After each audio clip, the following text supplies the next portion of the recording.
जय माई की दोस्तों, ज्योतिष विज्ञान में आप सभी का स्वागत है। आज हम बात करेंगे केतु के बारे में। अक्सर लोग केतु का नाम सुनते ही घबरा जाते हैं, लेकिन दोस्तों, क्या सचमुच केतु इतना भयावह है? केतु सिर्फ अशुभता का प्रतीक नहीं है, यह जीवन में आध्यात्म और मोक्ष का भी कारक है। तो आइए केतु के रहस्यों को उजागर करते हैं।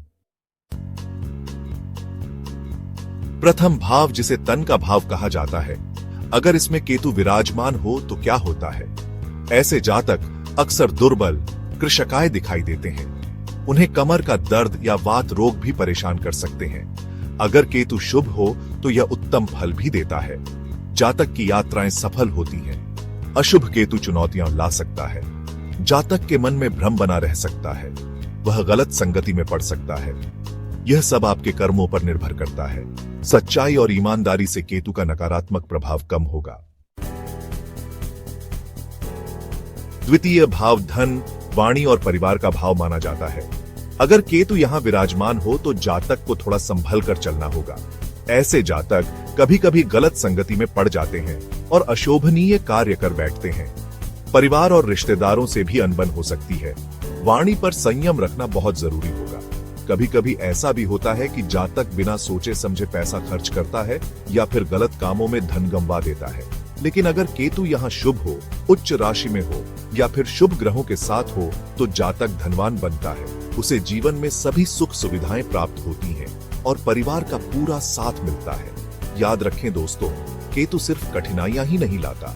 अगर आप अपने कर्मों को शुद्ध रखेंगे, वाणी पर संयम रखेंगे और परिवार का सम्मान करेंगे तो केतु भी आपको शुभ फल प्रदान करेगा। तृतीय भाव साहस, पराक्रम और भाई बहनों का भाव माना जाता है। अगर केतु यहां बैठा हो तो जातक बहुत ही साहसी और बलवान होता है।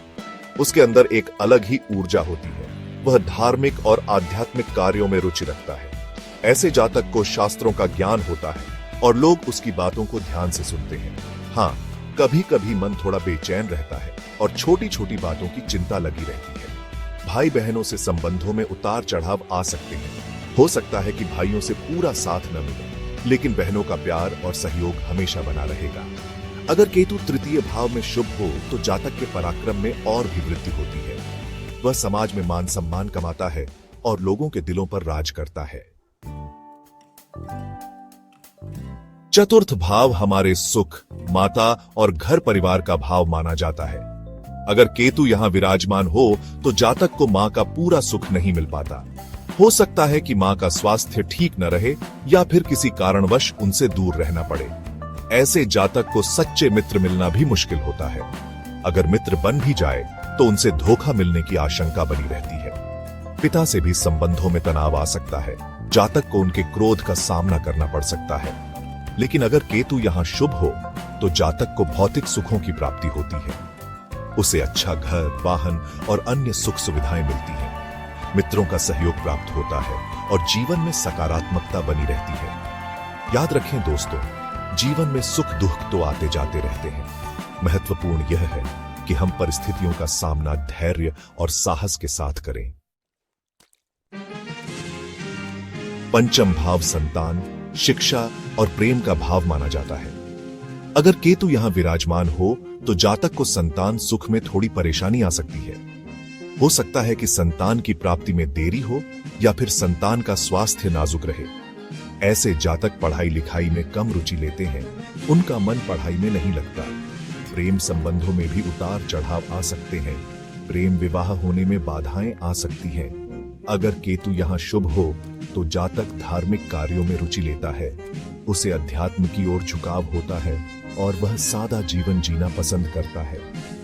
दोस्तों, संतान सुख ईश्वर की देन है। अगर आपको संतान सुख में परेशानी आ रही है तो धैर्य रखें और ईश्वर पर भरोसा रखें। षष्ठम भाव शत्रु, रोग और प्रतियोगिता का भाव माना जाता है। अगर केतु यहां विराजमान हो तो जातक को अपने शत्रुओं से सावधान रहना होगा। शत्रु आपको हानि पहुंचाने की कोशिश कर सकते हैं, इसलिए सतर्क रहे। ऐसे जातक को स्वास्थ्य संबंधी परेशानियां भी घेर सकती हैं। छोटी मोटी बीमारियां लगी रह सकती हैं, इसलिए अपने खान पान पर ध्यान दें और नियमित व्यायाम करें। लेकिन अगर केतु यहां शुभ हो तो जातक अपने शत्रुओं पर विजय प्राप्त करता है, उसे कोई रोग परेशान नहीं करता और वह स्वस्थ जीवन जीता है। याद रखें दोस्तों, शत्रुओं से डरने की जरूरत नहीं है। अगर आपका मन साफ है और आप नेक रास्ते पर चल रहे हैं तो कोई आपको हानि नहीं पहुंचा सकता। सप्तम भाव विवाह, जीवन साथी और व्यापार का भाव माना जाता है। अगर केतु यहां विराजमान हो तो जातक के वैवाहिक जीवन में थोड़ी परेशानी आ सकती है। जीवन साथी के साथ तालमेल बिगड़ सकता है, छोटी छोटी बातों पर झगड़ा हो सकता है। ऐसे जातक को व्यापार में भी सावधानी बरतनी चाहिए। व्यापार में हानि होने की आशंका रहती है, इसलिए सोच समझकर निर्णय लें। लेकिन अगर केतु यहां शुभ हो तो जातक के विवाह जीवन में खुशियां आती हैं, जीवन साथी का पूरा सहयोग मिलता है और व्यापार में भी सफलता प्राप्त होती है। दोस्तों, वैवाहिक जीवन में समझौता और सामंजस्य बहुत जरूरी है। अगर आप अपने जीवन साथी के साथ प्यार और सम्मान से पेश आएंगे तो केतु का नकारात्मक प्रभाव भी कम हो जाएगा। अष्टम भाव आयु, आकस्मिक घटनाओं और रहस्यों का भाव माना जाता है। अगर केतु यहां विराजमान हो तो जातक को अपने स्वास्थ्य का खास ख्याल रखना चाहिए।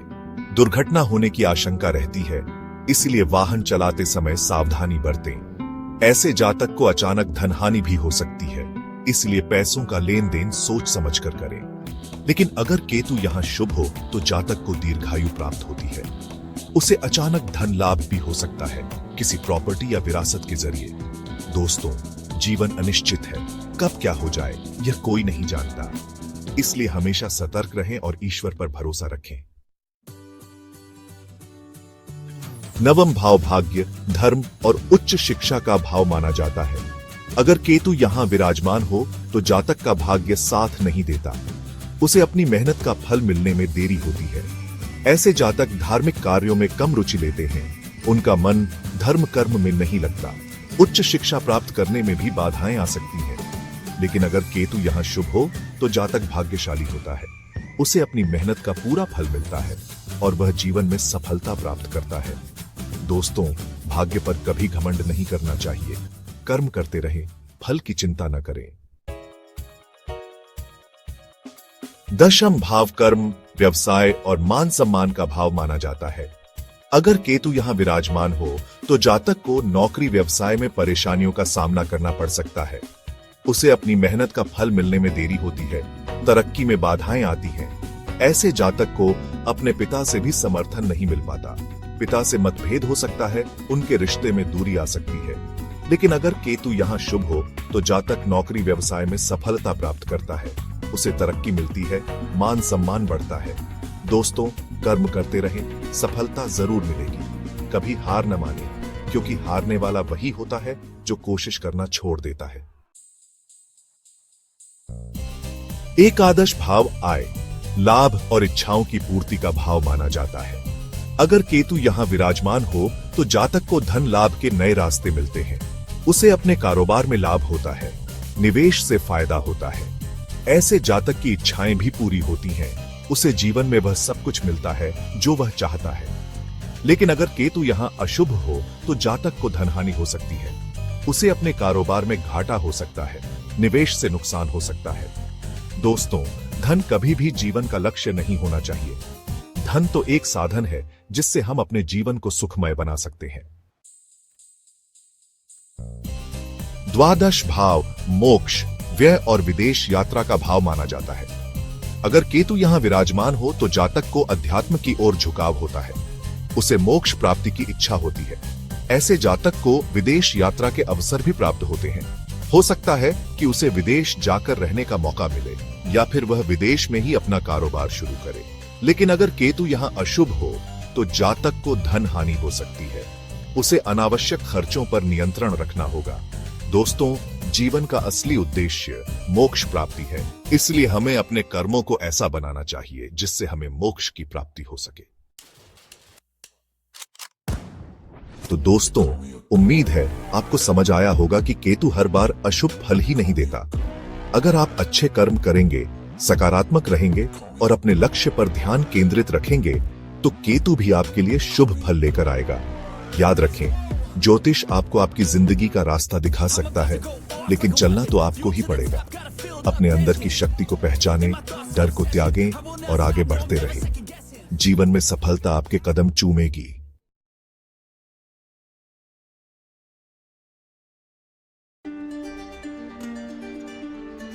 जय माई की दोस्तों, आज हम जानेंगे कि कुंडली के विभिन्न भावों में गुरु का क्या प्रभाव होता है। जी हां, गुरु जो ज्ञान, धन और आध्यात्म का कारक ग्रह माना जाता है, उसका हमारी कुंडली पर गहरा प्रभाव होता है। हर भाव का अपना महत्व है और गुरु का प्रभाव हर भाव में अलग अलग होता है। यह जानना बेहद जरूरी है कि गुरु आपकी कुंडली में किस भाव में विराजमान है, क्योंकि यही आपकी पर्सनालिटी, आपके गुण, आपके दोष, आपके भविष्य को प्रभावित करता है।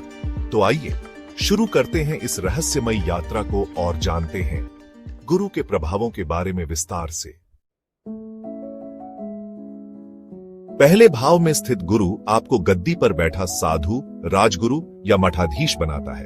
आपका व्यक्तित्व प्रभावशाली होगा, लोग आपकी बातों को मानेंगे, आपकी बुद्धि तेज होगी और आप ज्ञान और विद्या में पारंगत होंगे। जैसे जैसे आपकी शिक्षा बढ़ेगी, वैसे वैसे आपकी दौलत भी बढ़ती जाएगी। लेकिन एक बात हमेशा याद रखें, बुरे कर्मों से आपके धन का प्रभाव धीरे धीरे खत्म होता जाएगा। हाँ, अपने हुनर और ज्ञान से आप फिर से प्रसिद्धि पा सकते हैं, क्योंकि आपके अंदर ज्ञान का भंडार होगा। ऐसे व्यक्ति का भाग्य दिमागी ताकत या ऊंचे लोगों के साथ मेलजोल से बढ़ता है। और यदि चंद्रमा भी आपकी कुंडली में अच्छी हालत में है, तो समझ लीजिए कि उम्र के साथ साथ सुख और समृद्धि भी बढ़ती जाएगी। दूसरे भाव में स्थित गुरु आपको जगत गुरु बनाता है। ऐसा गुरु जो सबको तार दे। आपकी वाणी में एक अलग ही चमत्कारिक प्रभाव होगा। आप जो कहेंगे वह सच होता नजर आएगा। आप मीठा बोलने वाले, सत्यवादी और अपने वचनों के पक्के होंगे। यदि केतु छठे भाव में हो, तो ऐसे व्यक्ति को अपनी मौत का पता पहले ही चल जाता है। आपकी पत्नी सुंदर, गुणी और धार्मिक होगी। और यदि सूर्य 10वें भाव में स्थित हो, तो आपको अपने जीवन में असाधारण प्रसिद्धि प्राप्त होगी। लेकिन यहाँ एक सावधानी बरतने की जरूरत है। सूर्य से संबंधित कोई भी काम करने से बचें, जैसे कि सरकारी नौकरी करने से बचें। तीसरे भाव में स्थित गुरु आपको खानदान का रखवाला और गुरु का गुरु बनाता है। आप साहसी, पराक्रमी और अपने भाई बहनों के लिए हमेशा तैयार रहने वाले होंगे। आपको रहस्यमय विद्याओं में भी काफी रुचि होगी। लेकिन यहाँ धन आता है, जाता है। यदि आपका आचरण अच्छा होगा, धर्म के कामों में रुचि होगी, तो ही आपके पास स्थायी धन रहेगा। इसलिए अपने भाई और बहनों से अच्छे संबंध बनाकर रखें। माँ दुर्गा की आराधना करें और कन्याओं को भोजन कराते रहें। चैप्टर 4। चौथे भाव में स्थित गुरु आपको पानी में तैरता हुआ ज्ञान देता है। आपके पास सुंदर वाहन, सुख सुविधाओं से भरा घर और माता का असीम प्यार होगा। यदि यहाँ गुरु उच्च का हो, तो आप लोकप्रिय होंगे, लोगों के दिलों पर राज करेंगे, खुद का आलीशान बंगला होगा। लेकिन यदि 10वें घर में गुरु के शत्रु ग्रह हैं, तो सावधानी बरतें, बदनामी हो सकती है। अपनी बहन, पत्नी और मां का हमेशा सम्मान करें। चैप्टर 5। 5वें भाव में स्थित गुरु आपको सम्मानित लोगों के बीच बैठा विशिष्ट व्यक्ति बनाता है। आपको ब्रह्मज्ञानी कहा जाता है। आपकी इज्जत ही आपकी दौलत होगी। आप थोड़े जिद्दी स्वभाव के होंगे। जरा सी बात पर क्रोधित हो जाने वाले इस जातक का कोई मुकाबला नहीं कर सकता। कहते हैं कि ऐसे व्यक्ति के यहाँ यदि बृहस्पति के दिन पुत्र हो, तो छुपे हुए भाग्य का खजाना खुल जाएगा, सभी जन्मों के पाप कट जाएंगे। लेकिन ध्यान रखें, पुत्र ही आपकी दौलत और सुख शांति है, इसलिए उसे दुखी करके अपने जीवन को नरक न बनाएं। यदि अशुभ केतु 11वें घर में हो, तो औलाद से या औलाद के धन से आपको सुख नहीं मिल सकता। इसके लिए धर्म के नाम पर कभी किसी से कुछ भी न मांगे और न ही दें। छठे भाव में स्थित गुरु आपको मुफ्तखोर साधु बनाता है। ऐसे जातक को कई चीजें बिना मांगे या बिना परिश्रम के ही मिल जाती हैं। यह अलग बात है कि वह इसकी कदर करता है या नहीं। यदि शनि शुभ हो, तो आर्थिक स्थिति ठीक रहेगी। इस जगह बृहस्पति यदि अशुभ हो, तो समझो कि बस जैसे तैसे आम जरूरतें पूरी होती रहेंगी। केतु 12वें में बैठा शुभ हो, तो ही आप धनवान बन सकते हैं। इसलिए लापरवाही और आलस्य को त्याग कर परिश्रम से कमाएं, तभी आपका गुजारा होगा। जो चीजें आपको मिल रही हैं उनकी कदर करें। अपनी बहन, मौसी, बुआ से अच्छा व्यवहार रखें। 7वें भाव में स्थित गुरु आपको बनना तो साधु चाहता था, लेकिन आप फंस गए गृहस्थी में। अब यदि आप आराम पसंद रहेंगे तो जीवन में हर बार असफलता का ही सामना करना पड़ेगा। यदि बृहस्पति शुभ है तो ससुराल से मिली दौलत आपको बरकत देगी। ध्यान रहे, घर में मंदिर रखना या बनाना अर्थात परिवार की बर्बादी। कपड़ों का दान करना भी वर्जित है। पराई स्त्री से संबंध न रखें। 8वें भाव में स्थित गुरु आपको ऐसा जातक बनाता है जो मानो श्मशान में बैठा साधु है। यदि आपका आचरण सही है तो मुश्किल के दौर में सभी देवताओं का तुरंत ही सहयोग मिलेगा। सोना पहनना शुभ होगा। आपको गुप्त विद्या को जानने का शौक होगा। दूसरे भाव में बृहस्पति के मित्र ग्रह बैठे हों तो जंगल में भी मंगल होगा। लेकिन यदि बृहस्पति के पक्के घरों में उसके शत्रु ग्रह हों तो उपाय करें। जैसे बृहस्पतिवार करें, पीली वस्तुएं दान करें, नाक सूखी रखें और पीला तिलक लगाएं। 9वें भाव में स्थित गुरु आपको धन और दौलत का त्याग करने वाला योगी बनाता है। इसका मतलब यह है कि आप कभी भी धन के पीछे नहीं भागेंगे। आपका खानदान अमीर होगा। आप अपनी मेहनत से बहुत धन कमा सकने की ताकत रखेंगे। ध्यान रहे, धर्म विरुद्ध आचरण आपकी बर्बादी का कारण बन सकता है। 10वें भाव में स्थित गुरु आपको घर की जिम्मेदारी से बचकर भागने वाला या कहें कि ऐसा गृहस्थ बनाता है जो बच्चों को अकेला छोड़कर चला जाए। यदि शनि अच्छी स्थिति में हो तो आपको शुभ फल मिलेगा। चौथे घर में शत्रु ग्रह हो तो अशुभ। ईश्वर और भाग्य पर भरोसा न करें। परिश्रम और कर्म ही अपनाएं। शादी के बाद किसी भी दूसरी स्त्री से संबंध न रखें, अन्यथा सब कुछ बर्बाद हो सकता है। यदि शनि 1, 10, 4 में हो तो किसी को खाने या पीने की कोई भी वस्तु न दें। घर में मंदिर न बनाएं। 11वें भाव में स्थित गुरु आपको खजूर का अकेला दरख्त बनाता है। यदि आपका आचरण सही नहीं है तो आपको समाज में सम्मान नहीं मिलेगा।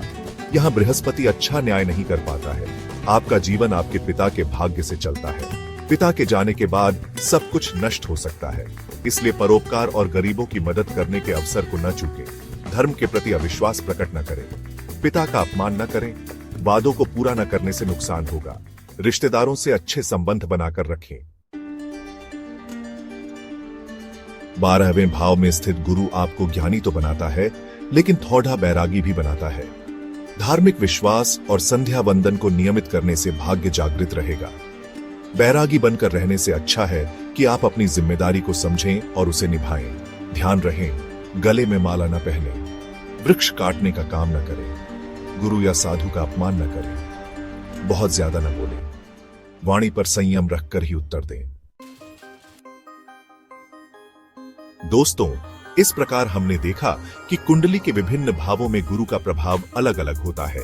कहीं वो धन देता है तो कहीं ज्ञान, कहीं वो सम्मान देता है तो कहीं परीक्षाएं। जरूरी है कि हम अपनी कुंडली को समझें, गुरु की स्थिति को समझें और उस हिसाब से अपना जीवन जिएं।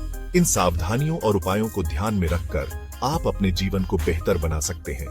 गुरुवार का व्रत रखें, नाक साफ रखें, पीले फूल वाले पौधे घर में लगाएं, पवित्र और प्रसन्न चित्त रहें। इसके अलावा चाहें तो पीला वस्त्र, फल, फूल आदि दान करें। पीपल की जड़ में नित्य जल चढ़ाएं।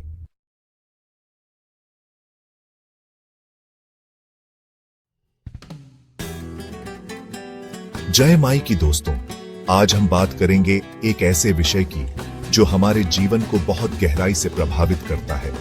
ज्योतिष में चंद्रमा को मन और मस्तिष्क का कारक माना गया है। चंद्र के कमजोर होने के कारण जातक की मन की शक्ति कमजोर हो जाती है। लेकिन दोस्तों, क्या आप जानते हैं कि अलग अलग भावों में स्थित चंद्रमा उसी के अनुसार फल प्रदान करता है? जी हाँ, यह सत्य है। जिन लोगों का चंद्र मजबूत होता है उनकी निर्णय लेने की क्षमता बहुत अच्छी रहती है।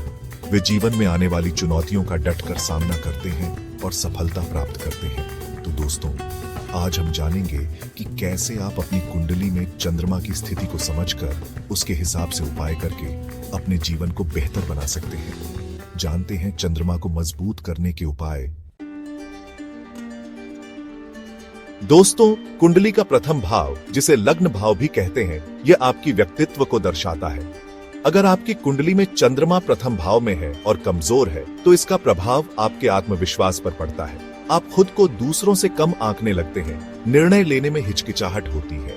प्रथम भाव में चंद्रमा को मजबूत करने के लिए आपको कुछ आसान से उपाय करने होंगे। सबसे पहले तो अपने मन से हीन भावना को निकालिए, क्योंकि जब तक आप खुद पर विश्वास नहीं करेंगे तब तक कोई उपाय काम नहीं करेगा।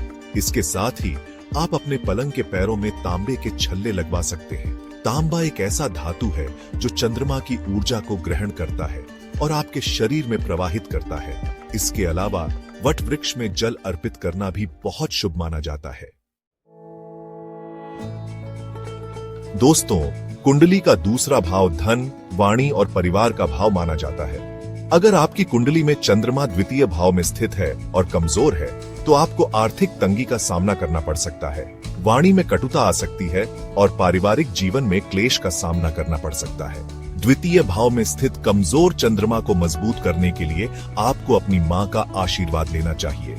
अपनी मां से थोड़े से अक्षत यानी साबुत चावल और थोड़ी सी चांदी लेकर उसे सफेद कपड़े में बांध लें। यह पोटली अपने पास संभाल कर रखें। इससे आपका चंद्रमा मजबूत होगा और धन संबंधी समस्याएं दूर होंगी। इसके साथ ही आपको अपनी वाणी पर नियंत्रण रखना चाहिए और मीठा बोलने का प्रयास करना चाहिए। दोस्तों, ज्योतिष शास्त्र में तीसरे भाव को साहस, पराक्रम, छोटे भाई बहनों और यात्राओं का भाव माना जाता है।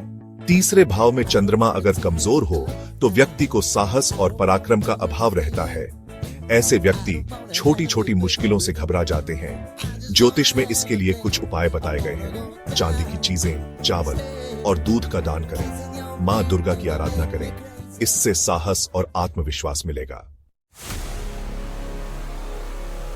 दोस्तों, कुंडली का चतुर्थ भाव, जिसे हम सुख भाव भी कहते हैं, यह हमारी मां, घर परिवार, वाहन और सुख सुविधाओं का कारक होता है। चौथे भाव में चंद्रमा अगर कमजोर हो तो व्यक्ति को जीवन में मानसिक तनाव, घरेलू क्लेश, मां से विवाद और सुख सुविधाओं का अभाव रहता है। लेकिन दोस्तों, चिंता की कोई बात नहीं है। चौथे भाव में कमजोर चंद्रमा के लिए भी ज्योतिष में कुछ उपाय बताए गए हैं, जिनको करने से आप अपने चंद्रमा को मजबूत कर सकते हैं और अपने जीवन को सुखी बना सकते हैं। आपको हर पूर्णिमा के दिन दूध से बनी चीजों का दान घर की महिलाओं को करना चाहिए। इससे आपके चंद्रमा को बल मिलेगा और आपके जीवन में सुख समृद्धि आएगी। इसके साथ ही आपको अपनी मां का आदर सम्मान करना चाहिए और उनकी सेवा करनी चाहिए। दोस्तों, पंचम भाव को विद्या, संतान, प्रेम और रचनात्मकता का भाव माना जाता है। पंचम भाव में चंद्रमा अगर कमजोर हो तो व्यक्ति को शिक्षा में बाधा, संतान सुख में कमी, प्रेम संबंधों में असफलता और रचनात्मकता की कमी का सामना करना पड़ सकता है। पंचम भाव में कमजोर चंद्रमा को मजबूत करने के लिए आपको सफेद रंग के कपड़ीढ़े में शक्कर और थोड़े से चावल बांधकर कहीं पर बहते जल में प्रवाहित कर देना चाहिए। यह कार्य सोमवार के दिन करना उचित होगा। इसके साथ ही आपको भगवान शिव की पूजा करनी चाहिए। भगवान शिव की पूजा से आपके चंद्रमा को बल मिलेगा और आपको शिक्षा, संतान, प्रेम और रचनात्मकता के क्षेत्र में सफलता मिलेगी। दोस्तों, छठा भाव शत्रु, रोग, रण और प्रतियोगिता का भाव माना जाता है। छठे भाव में चंद्रमा अगर कमजोर हो तो व्यक्ति को जीवन में शत्रुओं से परेशानी, बीमारियों का सामना, कर्ज का बोझ और प्रतियोगिता में असफलता का सामना करना पड़ सकता है। छठे भाव में कमजोर चंद्रमा को मजबूत करने के लिए आपको अपने माता पिता की सेवा करनी चाहिए। माता पिता की सेवा से आपके चंद्रमा को बल मिलेगा और आपके जीवन से शत्रुओं का भय, बीमारियों का नाश, कर्ज से मुक्ति और प्रतियोगिता में सफलता मिलेगी। इसके साथ ही आपको धार्मिक पुस्तकें, छाता, तांबा, गुड्डट, बाजरा, लाल और पीले रंग के वस्त्र आदि किसी मंदिर में क्षमता अनुसार दान करना चाहिए। दोस्तों, सप्तम भाव जीवन साथी, व्यापार और साझेदारी का भाव होता है। अगर चंद्रमा कमजोर हो तो वैवाहिक जीवन में परेशानियां हो सकती हैं। जीवन साथी से अनबन, व्यापार में हानि या धोखा मिल सकता है। घबराएं नहीं, ज्योतिष में उपाय हैं। चांदी की अंगूठी में मोती धारण करें, शिव और पार्वती की पूजा करें, ईमानदारी से काम करें और धैर्य रखें। दोस्तों, अष्टम भाव को आयु, रहस्य, अचानक घटनाओं और परिवर्तन का भाव माना जाता है। अगर आपकी कुंडली में चंद्रमा अष्टम भाव में है तो यह स्थिति थोड़ी चुनौतीपूर्ण हो सकती है। जीवन में अनेक उतार चढ़ाव देखने को मिलते हैं। अचानक धन लाभ और हानि हो सकती है। वाणी पर नियंत्रण रखें और विवाद से बचें। ज्योतिष में इसके उपाय बताए गए हैं। चावल और चांदी की डिबिया रखें। बुजुर्गों की सेवा करें और बच्चों से प्रेम करें। दोस्तों, नवम भाव को भाग्य, धर्म, गुरु और यात्राओं का भाव माना जाता है। नवम भाव में चंद्रमा अगर मजबूत हो तो व्यक्ति भाग्यशाली, धार्मिक, गुरु भक्त और यात्रा प्रेमी होता है। ऐसे व्यक्ति को जीवन में सभी सुख सुविधाएं प्राप्त होती हैं। लेकिन अगर नवम भाव में चंद्रमा कमजोर हो तो व्यक्ति को भाग्य का साथ नहीं मिलता। उसका मन धर्म कर्म में नहीं लगता। ज्योतिष में इसके लिए भी कुछ उपाय बताए गए हैं। प्रतिदिन शिव मंदिर में जाकर दर्शन एवं पूजन करें। इससे आपके चंद्रमा को बल मिलेगा और आपके जीवन में सुख समृद्धि आएगी। दोस्तों, दशम भाव को कर्म, पिता, मान सम्मान और पेशे का भाव माना जाता है। दशम भाव में चंद्रमा अगर मजबूत हो तो व्यक्ति कर्मठ, पिता भक्त, मान सम्मान प्राप्त करने वाला और अपने पेशे में सफल होता है। ऐसे व्यक्ति को जीवन में सफलता प्राप्त करने से कोई नहीं रोक सकता। लेकिन अगर दशम भाव में चंद्रमा कमजोर हो तो व्यक्ति को कर्म में सफलता नहीं मिलती। उसके पिता से संबंध खराब रहते हैं। उसे समाज में मान सम्मान नहीं मिलता और वह अपने पेशे में असफल रहता है। दशम भाव में चंद्रमा को मजबूत बनाने के लिए आपको क्रीम कलर के कपड़े, केले और धार्मिक पुस्तकों का दान किसी ब्राह्मण को करना चाहिए। इससे आपके चंद्रमा को बल मिलेगा और आपको जीवन में सफलता मिलेगी। इसके साथ ही आपको अपने गुरु का सम्मान करना चाहिए और निस्वार्थ भाव से उनकी सेवा करनी चाहिए। दोस्तों, एकादश भाव को लाभ, इच्छा पूर्ति, मित्र और बड़े भाई का भाव माना जाता है। एकादश भाव में चंद्रमा अगर मजबूत हो तो व्यक्ति को जीवन में धन, यश और कीर्ति की प्राप्ति होती है। उसे अपने मित्रों और बड़े भाई का प्यार और सहयोग मिलता है और उसकी सभी इच्छाएं पूर्ण होती हैं। लेकिन अगर एकादश भाव में चंद्रमा कमजोर हो तो व्यक्ति को अपनी मेहनत का पूरा फल नहीं मिलता। उसे धन की कमी रहती है। उसके मित्र और बड़े भाई उसका साथ नहीं देते और उसकी इच्छाएं अधूरी रह जाती हैं। एकादश भाव में चंद्रमा को मजबूत बनाने के लिए आपको चांदी की अंगूठी में शुद्ध मोती रत्न जड़वाकर धारण करना चाहिए। इससे आपके चंद्रमा को बल मिलेगा और आपको जीवन में धन और यश की प्राप्ति होगी। इसके साथ ही आपको शिव जी का अभिषेक जरूर करना चाहिए। दोस्तों, द्वादश भाव को व्यय, मोक्ष, विदेश यात्रा और अस्पताल का भाव माना जाता है। द्वादश भाव में चंद्रमा अगर मजबूत हो तो व्यक्ति को जीवन में सभी सुख सुविधाएं प्राप्त होती हैं। उसे मोक्ष की प्राप्ति होती है। उसे विदेश यात्रा करने के अवसर प्राप्त होते हैं और वह किसी भी तरह की बीमारी से जल्दी ठीक हो जाता है। लेकिन अगर द्वादश भाव में चंद्रमा कमजोर हो तो व्यक्ति को जीवन में अनावश्यक खर्चों का सामना करना पड़ता है। उसे मोक्ष की प्राप्ति नहीं होती। उसे विदेश यात्रा करने के अवसर नहीं मिलते और वह अक्सर बीमार रहता है।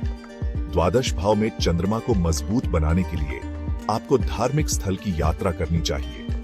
इससे आपके चंद्रमा को बल मिलेगा और आपके जीवन में सुख समृद्धि आएगी। इसके साथ ही आपको पीने के लिए फिल्टर का दान करना चाहिए। पानी का सही उपयोग करें। पानी व्यर्थ न फैलाएं। दोस्तों, चंद्रमा हमारे मन का कारक है। अगर चंद्रमा कमजोर होगा तो मन कमजोर होगा और अगर मन कमजोर होगा तो हम जीवन में कभी भी सफल नहीं हो सकते। चंद्रमा को मजबूत बनाने के लिए आपको अपनी मां का आदर करना चाहिए, उनकी सेवा करनी चाहिए और उनका आशीर्वाद लेना चाहिए। इसके साथ ही आपको नियमित रूप से चंद्रमा के मंत्रों का जाप करना चाहिए और चंद्रमा से संबंधित वस्तुओं का दान करना चाहिए। याद रखें, अगर आपका मन मजबूत है तो आप दुनिया की किसी भी मुश्किल का सामना कर सकते हैं। कमेंट करके बताएं आपका चंद्रमा किस भाव में है। चैनल को सब्सक्राइब करना न भूले। जय माई की।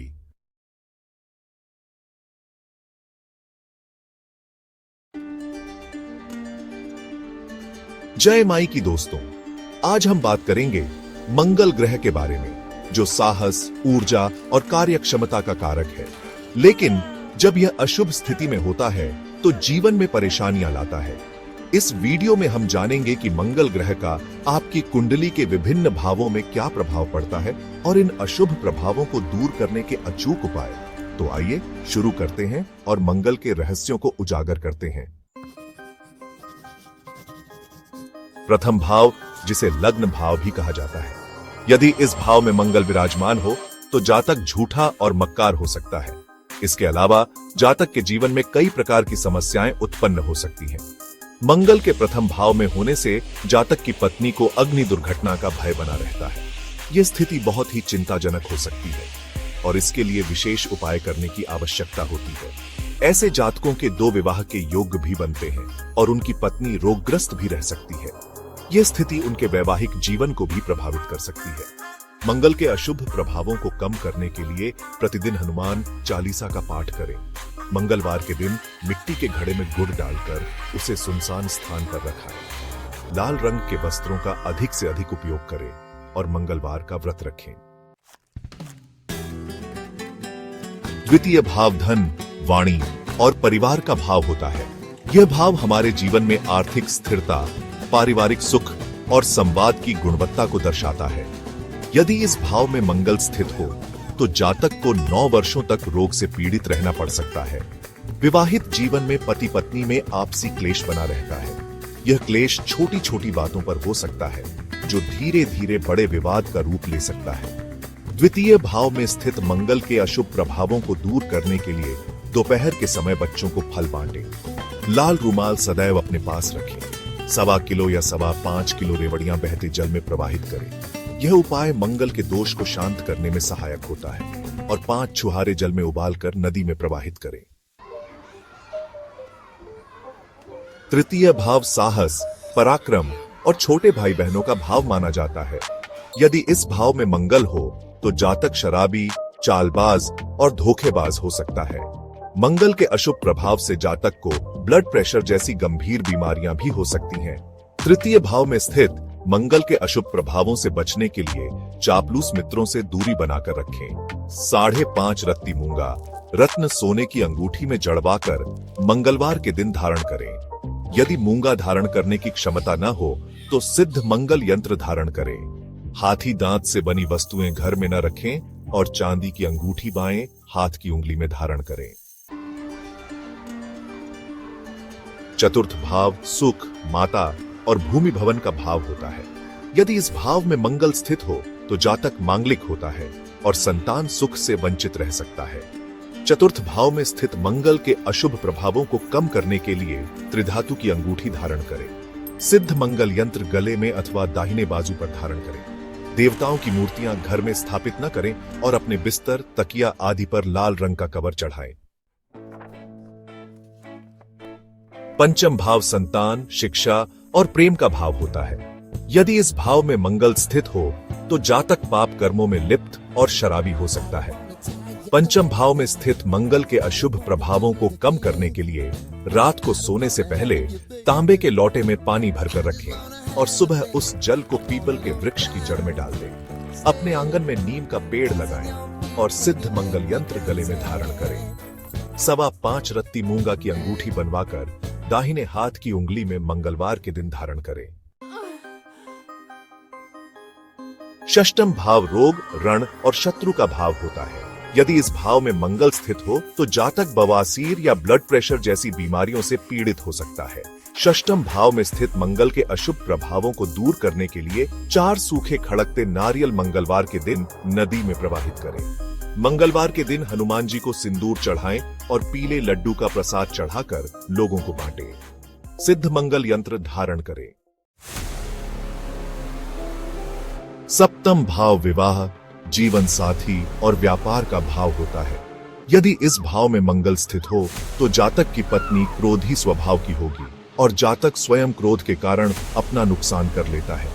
सप्तम भाव में स्थित मंगल के अशुभ प्रभावों को कम करने के लिए चांदी की ठोस गोली बनवाकर सदैव अपनी जेब में रखें। मंगलवार के दिन लस्सी जरूर पिएं और लाल रुमाल अपनी जेब में रखें। अपनी बहन को मंगलवार के दिन अपने हाथ से मिठाई खिलाएं और सिद्ध मंगल यंत्र धारण करें। अष्टम भाव आयु, दुर्घटना और अचानक घटनाओं का भाव होता है।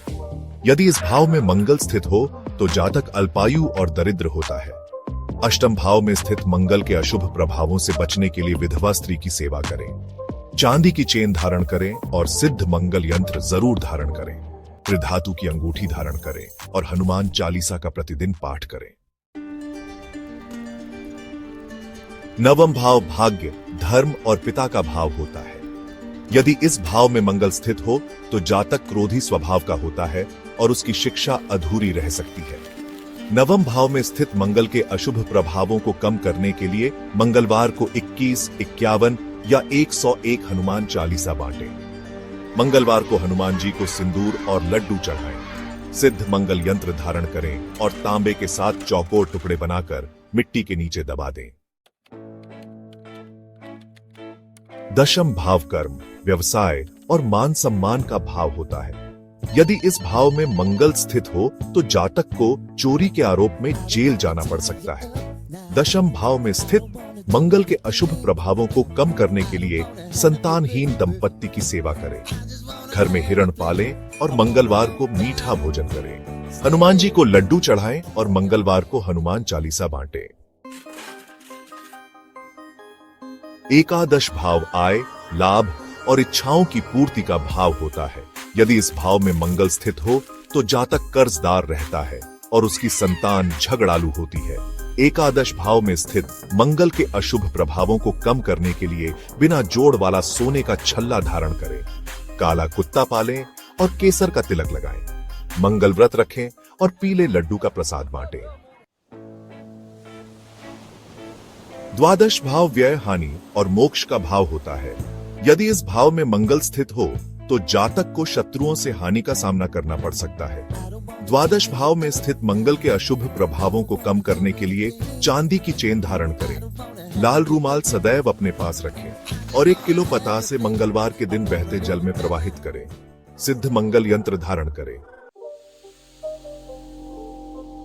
दोस्तों, जैसा कि आपने देखा, मंगल ग्रह का अलग अलग भावों में अलग अलग प्रभाव पड़ता है, लेकिन याद रखिए, ज्योतिष हमें भविष्य के प्रति जागरूक तो करता है, लेकिन उसे बदलने की शक्ति भी देता है। ये उपाय सिर्फ उपाय नहीं है, बल्कि सकारात्मक ऊर्जा के स्रोत हैं।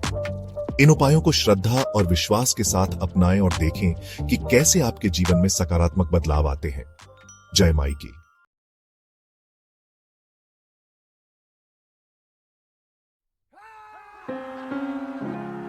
जय माई की दोस्तों, स्वागत है आपका हमारे चैनल पर, जहां हम जीवन के गूढ़ रहस्यों को उजागर करते हैं और आपको सफलता और खुशहाली के रास्ते पर ले जाते हैं।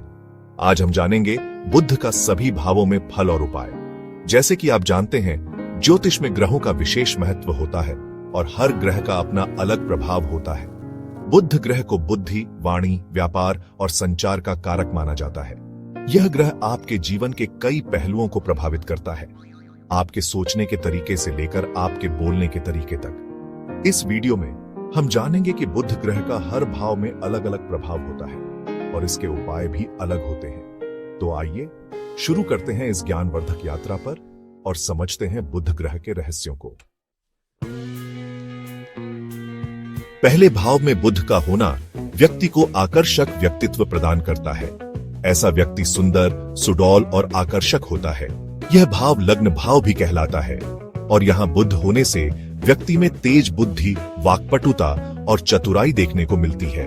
ऐसे लोग जो भी काम हाथ में लेते हैं उसे पूरा करके ही दम लेते हैं। इनकी कार्य क्षमता और दृढ़ इच्छा शक्ति इन्हें सफलता के शिखर तक पहुंचाती है। यह लोग दूसरों के दिल को काबू में रखने में माहिर होते हैं। इनकी वाणी में एक अलग ही मिठास और प्रभाव होता है जो सामने वाले को मंत्रमुग्ध कर देता है। यदि किसी स्त्री की कुंडली में बुध के साथ सूर्य का संबंध हो तो ऐसी औरतें अमीर घराने की होती हैं। ऐसा माना जाता है कि पहला भाव में बुध वाला व्यक्ति राजपाट वाला या खुदगर्ज चिकित्सक होता है। सावधानी, ऐसे जातकों को अपनी बहन, बुआ, बेटी का विशेष ध्यान रखना चाहिए और उन्हें कभी नाराज नहीं करना चाहिए। मांस, मछली और शराब से दूर रहे। यदि बुध अशुभ हो रहा हो तो हरा रंग, व्यापार, चिकित्सा आदि कार्य में सावधानी बरतें। दूसरे भाव में बुध का होना व्यक्ति को वाक्पटु और कला प्रेमी बनाता है। ऐसा व्यक्ति अपनी वाणी से लोगों को प्रभावित करने में माहिर होता है। इनकी आवाज में एक अलग तरह की मिठास होती है और ये अपनी बात को बिडेढ़ी चतुराई से रखते हैं। ऐसे व्यक्ति में लड़कियों जैसे गुण होते हैं, जैसे नाजुकता, कलात्मकता और भावुकता। ये लोग चालाकी से उत्तर देने वाले और मतलब परस्त भी हो सकते हैं, लेकिन इसके बावजूद यदि ऐसा व्यक्ति अकेला है तो भी यह सबको अपने साथ मिलाकर चलने वाला, सबको तारने वाला सिद्ध होगा। ऐसे लोग व्यापार में सफल होते हैं और धन संचय करने में माहिर होते हैं। सावधानी, ऐसे लोगों को अपनी बहन, बेटी, बुआ का सम्मान करना चाहिए और उनके साथ अच्छे संबंध बनाए रखने चाहिए। धर्म स्थान पर चंद्र की चीजें दान करें। तीसरे भाव में बुध का होना व्यक्ति को साहसी, पराक्रमी और निडर बनाता है। यह भाव साहस, छोटे भाई बहनों और पराक्रम का भाव माना जाता है। ऐसे लोग दीमक की तरह मेहनती होते हैं और अपने लक्ष्य को प्राप्त करने के लिए कड़ी मेहनत करते हैं। इनका दिमाग तेज होता है और ये हर समय सतर्क रहते हैं। ऐसे व्यक्ति में कुछ भी करने की क्षमता होती है और उनके करने का किसी को भी ज्ञान नहीं हो सकता है। इसे ऐसा व्यक्ति माना गया है जो ज्यादा घूमता है। ऐसे लोग यात्रा प्रेमी होते हैं और नए नए स्थानों पर जाना पसंद करते हैं। सावधानी, ऐसे लोगों को अपनी वाणी पर नियंत्रण रखना चाहिए और क्रोध करने से बचना चाहिए। साबुत मूंग रात में भिगोकर सुबह पक्षियों को डालें 43 दिन तक। चौथे भाव में बुध का होना व्यक्ति को सुख सुविधाओं से परिपूर्ण और भाग्यशाली बनाता है।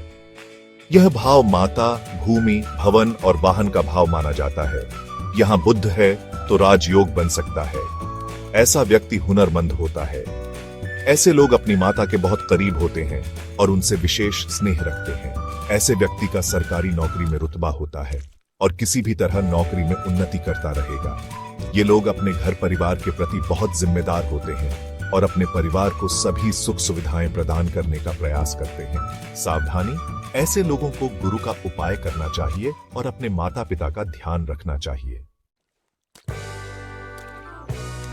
पांचवें भाव में बुध का होना व्यक्ति को बुद्धिमान, विद्यावान और रचनात्मक बनाता है। यह भाव शिक्षा, संतान, प्रेम और मनोरंजन का भाव माना जाता है। यदि पांचवें भाव में बुध है तो साधु के आशीर्वाद से फलित होने वाला माना गया है। ऐसे व्यक्ति के मुंह से निकला वाक्य उत्तम फल देने वाला सिद्ध होगा। यह लोग भाग्यशाली, विनोदी स्वभाव और प्रसन्न रहने वाले होते हैं। इनका जीवन आनंदमय व्यतीत होता है। ये लोग अपनी बुद्धि और विवेक से जीवन में सफलता प्राप्त करते हैं। सावधानी, ऐसे लोगों को काल्पनिक डर और बेकार के तंत्र मंत्र से बचना चाहिए। बोलते वक्त संयम रखें, नकारात्मक न बोले, पिता का ध्यान रखें। छठे भाव में बुध का होना व्यक्ति को स्वास्थ्य के प्रति सचेत और प्रतिस्पर्धा में आगे रहने वाला बनाता है। यह भाव सेवा, रोग, रण और शत्रु का भाव माना जाता है। यहां बुध अच्छा फल देने वाला है। इसे गुमनाम सन्यासी या मनमर्जी का राजा कहा गया है। ऐसा व्यक्ति मेहनत से अमीर बनकर अच्छी जिंदगी बिताएगा। ऐसे लोगों को अपने स्वास्थ्य का विशेष ध्यान रखना चाहिए, क्योंकि इस भाव में बुध होने पर व्यक्ति को स्वास्थ्य संबंधी समस्याएं हो सकती हैं। ये लोग अपने कार्य के प्रति बहुत ईमानदार होते हैं और अपनी मेहनत से सफलता प्राप्त करते हैं। सावधानी, ऐसे लोगों को अपनों से विरोध नहीं रखना चाहिए। बहन, बुआ और बेटी को लाभ पहुंचाएं। दुर्गा जी की भक्ति करें।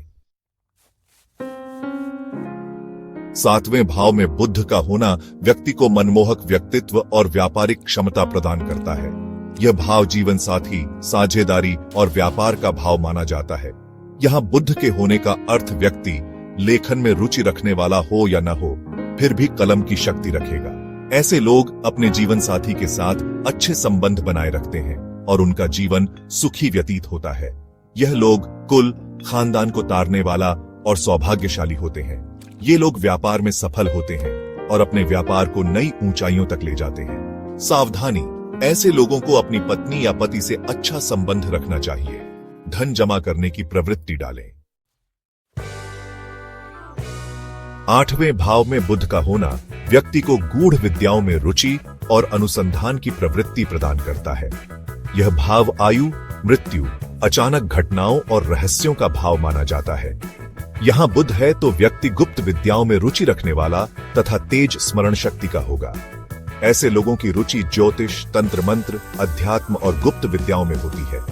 यह अतिथि सेवक और अमीर होगा। सावधानी, ऐसे लोगों को किसी की निंदा नहीं करनी चाहिए। बहन हो तो उसकी मदद करें। बेकार के तंत्र मंत्र के चक्कर में न रहे।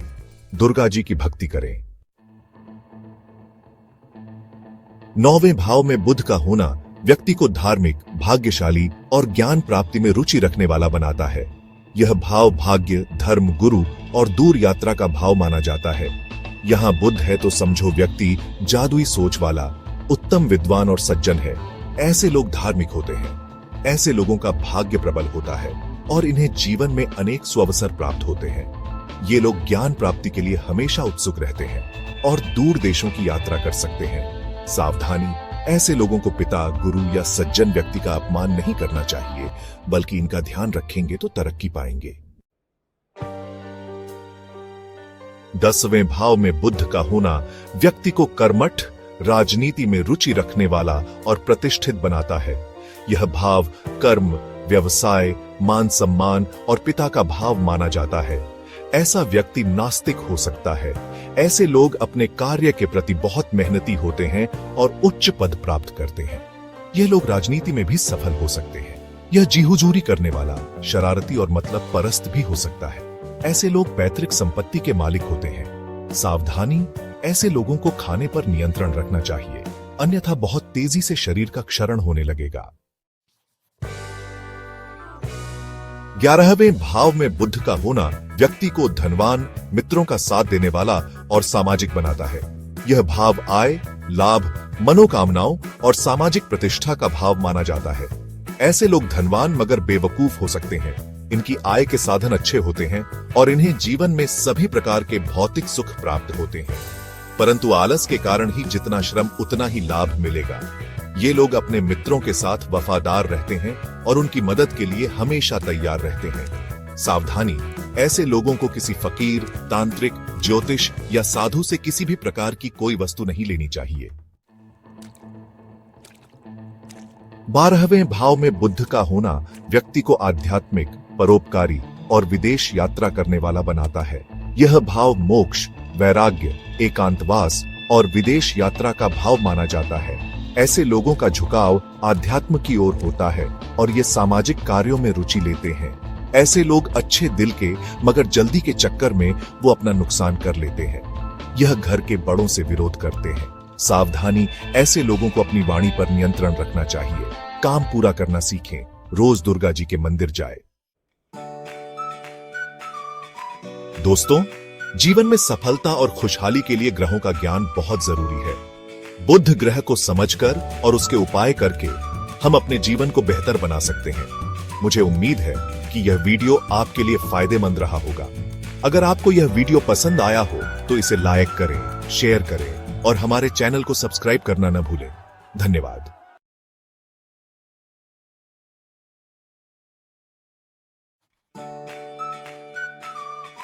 जय माई की। दोस्तों, आज हम शुक्र ग्रह के विभिन्न भावों में प्रभाव के बारे में जानेंगे। यह ग्रह भौतिक सुख, प्रेम, सौंदर्य, कला और रचनात्मकता का कारक है। आइए जानते हैं कि शुक्र ग्रह का विभिन्न भावों में क्या प्रभाव पड़ता है।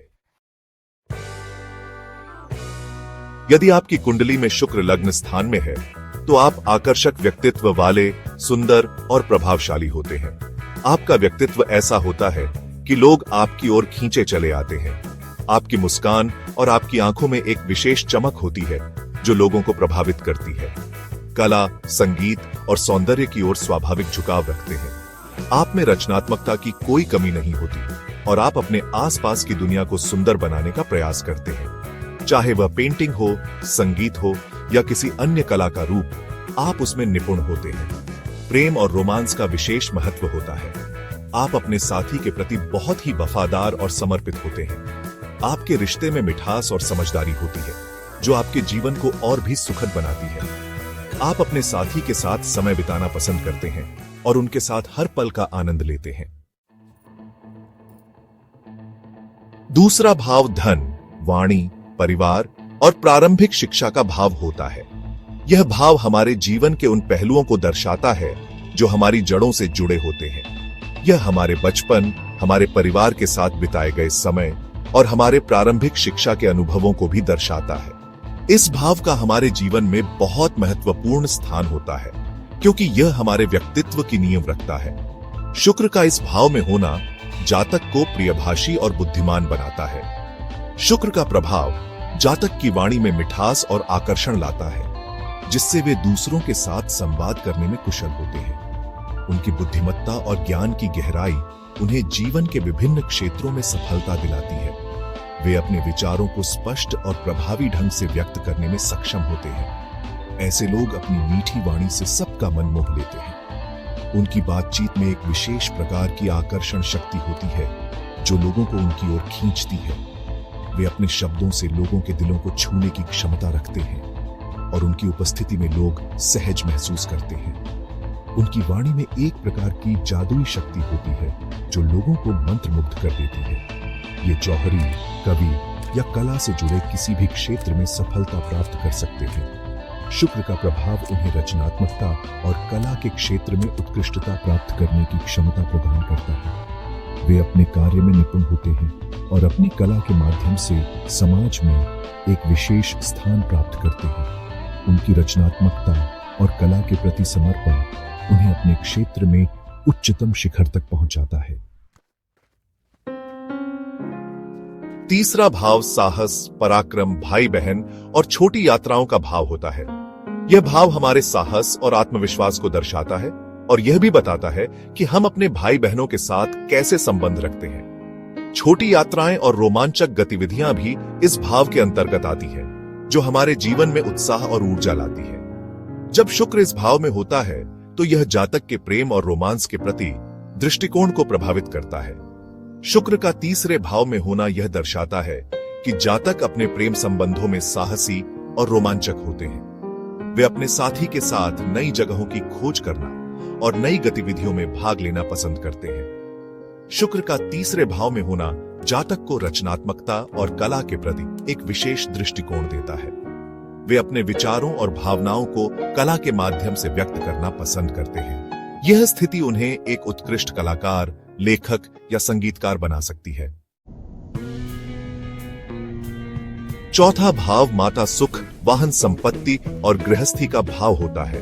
शुक्र का इस भाव में होना जातक को उच्च पद, मान सम्मान और भौतिक सुख प्रदान करता है। इनके पास अनेक मित्र होते हैं जो इनके सुख दुख में साथ देते हैं। माता से इन्हें विशेष स्नेह मिलता है। ये दयालु, परोपकारी और आस्तिक होते हैं। पांचवा भाव संतान, शिक्षा, प्रेम, प्रसंग और बुद्धि का भाव होता है। शुक्र का इस भाव में होना जातक को बुद्धिमान, रचनात्मक और भाग्यशाली बनाता है। कम परिश्रम में ही सफलता प्राप्त कर लेते हैं। कला, संगीत और साहित्य में रुचि रखते हैं। न्यायप्रिय और उदार होते हैं। छठा भाव रोग, रण, शत्रु और प्रतियोगिता का भाव होता है। शुक्र का इस भाव में होना जातक के लिए चुनौतियां लेकर आता है। शत्रुओं से छुटकारा पाना मुश्किल हो सकता है। मित्रों का साथ कम मिलता है। मितव्ययी बनाता है, लेकिन सकारात्मकता लाने की आवश्यकता होती है। सातवां भाव विवाह, जीवन साथी, व्यापार और साझेदारी का भाव होता है। शुक्र का इस भाव में होना जातक को आकर्षक व्यक्तित्व, प्रेमपूर्ण स्वभाव और सफल वैवाहिक जीवन प्रदान करता है। व्यापार में सफलता मिलती है। विलासी और भोग विलास प्रिय बना सकता है। संतुलन बनाए रखने की आवश्यकता होती है।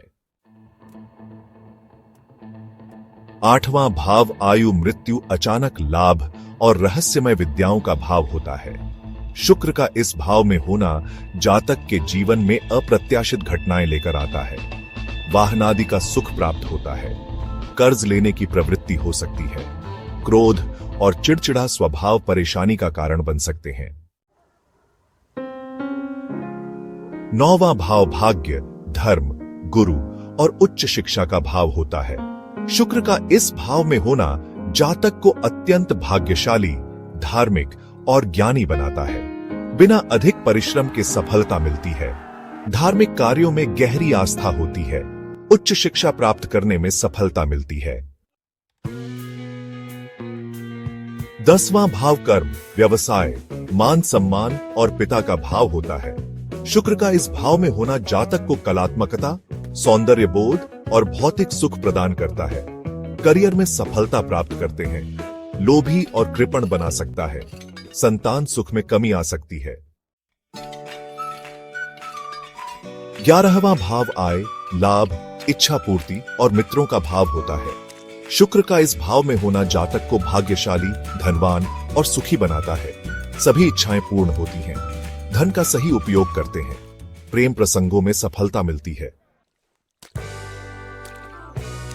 12वां भाव व्यय, हानि, मोक्ष और विदेश यात्रा का भाव होता है। शुक्र का इस भाव में होना जातक को भौतिक सुखों के प्रति उदासीन बनाता है। धन की कमी नहीं होती, लेकिन धन में अधिक रुचि नहीं होती। आलसी स्वभाव के कारण नुकसान हो सकता है। आध्यात्मिकता की ओर रुझान बढ़ता है। तो दोस्तों, यह थी शुक्र ग्रह की विभिन्न भावों में स्थिति का फल। अगर आपको यह वीडियो पसंद आया हो तो लाइक और सब्सक्राइब करना न भूलें। अगले वीडियो में हम किसी और ग्रह के प्रभावों पर चर्चा करेंगे। तब तक के लिए नमस्कार।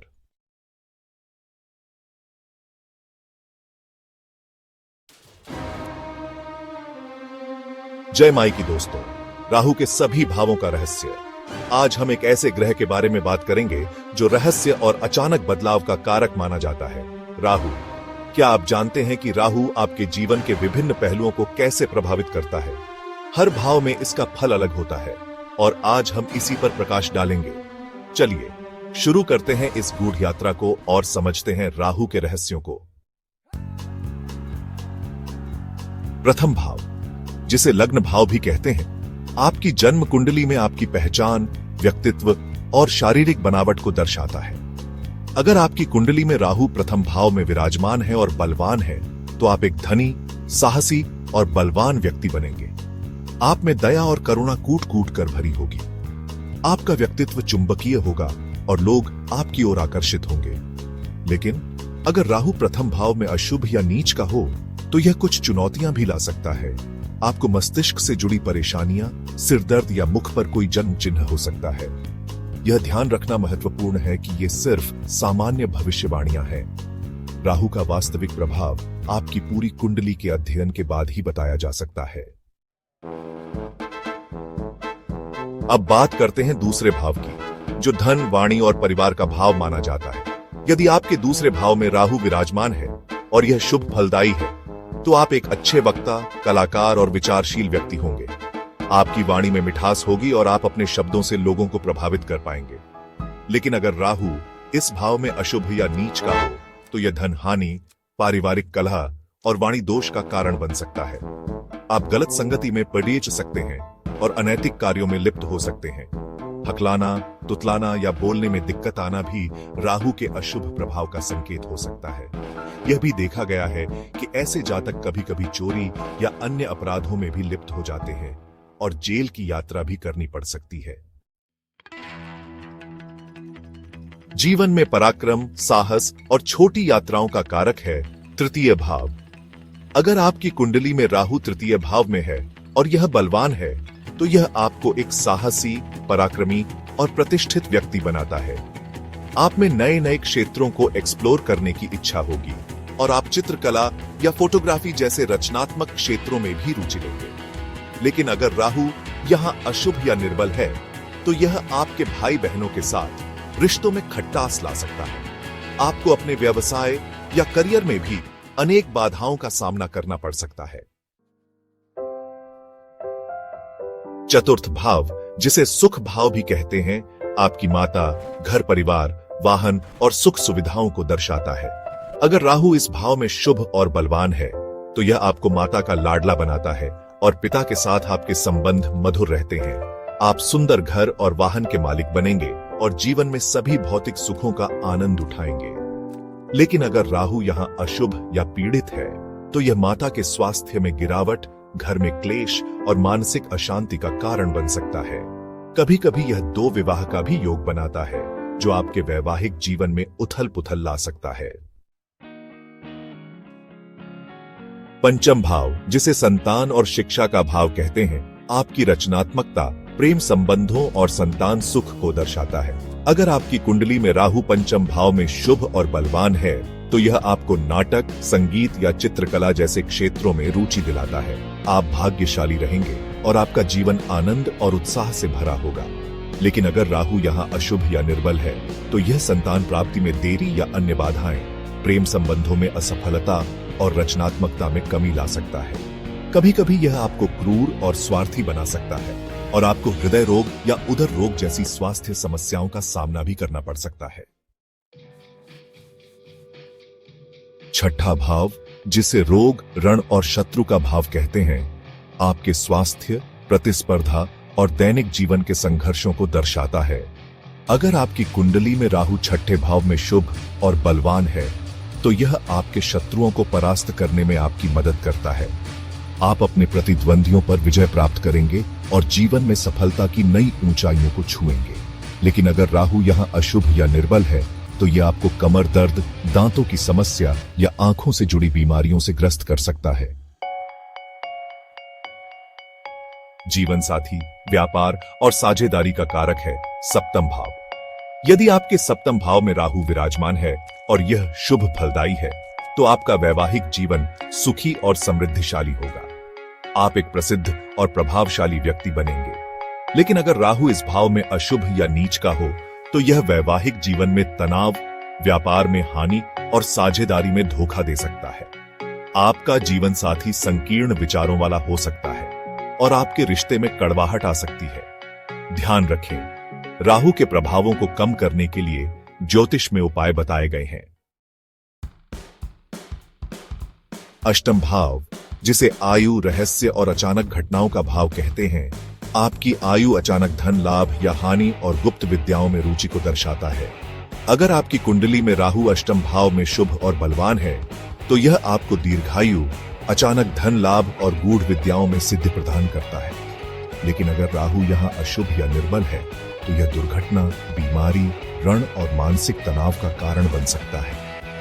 यह आपको अनैतिक कार्यों की ओर भी आकर्षित कर सकता है और आपके जीवन में अनेक समस्याएं उत्पन्न कर सकता है। नवम भाव, जिसे भाग्य, धर्म और यात्राओं का भाव कहते हैं, आपके भाग्य, धार्मिक विश्वासों और उच्च शिक्षा को दर्शाता है। अगर आपकी कुंडली में राहु नवम भाव में शुभ और बलवान है तो यह आपको धार्मिक और आध्यात्मिक बनाता है। आप अपने पिता का सम्मान करेंगे और उनके साथ आपका रिश्ता मधुर रहेगा। आप विदेश यात्रा करेंगे और धार्मिक स्थानों की तीर्थ यात्रा भी करेंगे। लेकिन अगर राहु यहाँ अशुभ या निर्बल है तो यह आपको धार्मिक कार्यों में अरुचि, पिता से अलगाव और दूर की यात्राओं में परेशानी दे सकता है। दशम भाव में राहु दशम भाव, जिसे कर्म और प्रतिष्ठा का भाव कहते हैं, आपके करियर, सामाजिक दर्जा और मान सम्मान को दर्शाता है। अगर आपकी कुंडली में राहु दशम भाव में शुभ और बलवान है तो यह आपको राजनीति, प्रशासन या किसी भी क्षेत्र में उच्च पद प्राप्त कराता है। आप एक कठोर परंतु न्यायप्रिय प्रशासक बनेंगे और लोगों का भला करेंगे। लेकिन अगर राहु यहाँ अशुभ या निर्बल है तो यह आपको आलसी, बेईमान और अनुशासनहीन बना सकता है। आपको अपने करियर में अनेक चुनौतियों का सामना करना पड़ सकता है और आपको अपनी मेहनत का फल देर से मिलेगा। एकादश भाव में राहु एकादश भाव, जिसे लाभ और इच्छाओं का भाव कहते हैं, आपके वित्तीय लाभ, सामाजिक संबंधों और मनोकामनाओं की पूर्ति को दर्शाता है। अगर आपकी कुंडली में राहु एकादश भाव में शुभ और बलवान है तो यह आपको अत्यधिक धनी और प्रभावशाली बनाता है। आप सट्टा, लॉटरी या अन्य अप्रत्याशित माध्यमों से धन कमा सकते हैं। लेकिन अगर राहु यहाँ अशुभ या निर्बल है तो यह आपको लोभी, स्वार्थी और अनैतिक कार्यों में लिप्त कर सकता है। आपको कान से जुड़ी समस्याएं हो सकती हैं और आप अपने पिता के स्वास्थ्य को लेकर चिंतित रह सकते हैं। द्वादश भाव में राहु द्वादश भाव, जिसे व्यय, मोक्ष और विदेश यात्राओं का भाव कहते हैं, आपके खर्चों, आध्यात्मिक उन्नति और विदेश यात्राओं को दर्शाता है। अगर आपकी कुंडली में राहु द्वादश भाव में शुभ और बलवान है तो यह आपको आध्यात्मिक बनाता है और आपको मोक्ष की प्राप्ति की ओर ले जाता है। आप विदेश यात्रा करेंगे और वहां पर सफलता प्राप्त करेंगे। लेकिन अगर राहु यहाँ अशुभ या निर्बल है तो यह आपको अत्यधिक खर्चीला, कामुक और अनुशासनहीन बना सकता है। आपको आंखों से जुड़ी समस्याएं हो सकती हैं और आपका वैवाहिक जीवन भी कष्टमय रह सकता है। अलविदा। तो दोस्तों, ये था राहु के 12 भावों में फल का संक्षिप्त विवरण। याद रखें, ये सिर्फ सामान्य फल है और राहु का वास्तविक प्रभाव आपकी पूरी कुंडली के अध्ययन के बाद ही बताया जा सकता है। अगर आपको यह वीडियो पसंद आया हो तो इसे लाइक करें, अपने दोस्तों के साथ शेयर करें और हमारे चैनल को सब्सक्राइब करना न भूलें।